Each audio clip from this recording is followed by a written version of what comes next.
امیر جماعت اسلامی کراچی مریم ظفر خان کا ادارہ نور حق میں شہر میں پانی کی شدید قلت، کیفور منصوبہ و دیگر عوامی مسائل کے حوالے سے پریس کانفرنس سے خطاب۔ کراچی مشرق وسطیٰ میں اسرائیلی دہشت گردی کا کھیل جاری ہے۔ توسیع پسندانہ عزائم کے ساتھ اپنا ہدف ایران کو بنایا ہوا ہے۔ گزشتہ 4 دن سے حملوں کا سلسلہ جاری ہے، جس کی پشت پناہی امریکہ کر رہا ہے۔ اسرائیل نے نہ صرف شہریوں بلکہ سرکاری ٹی وی چینل کو بھی نشانہ بنایا ہے۔ اسرائیلی دہشت گردی کی مذمت کرتے ہیں۔ اسرائیلی دہشت گردی کو روکنا امت مسلمہ پر فرض ہے۔ فلسطین کو نشانہ بنایا گیا، لبنان پر بمباری جاری اور اب ایران کو بھی نشانہ بنایا جا رہا ہے۔ دہشت گردی کے خلاف پوری امت کو متحد ہونا ہوگا۔ اسرائیل کا عزم نیل سے فرات تک ہے اور اسی عزائم کے ساتھ وہ آگے بڑھ رہا ہے۔ سلامتی کونسل میں امریکہ نے اسرائیل کے خلاف قراردادوں کو ویٹو کیا ہے۔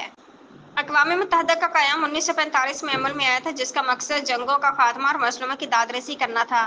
اقوام متحدہ کا کردار 0 جمع 0 نظر آ رہا ہے۔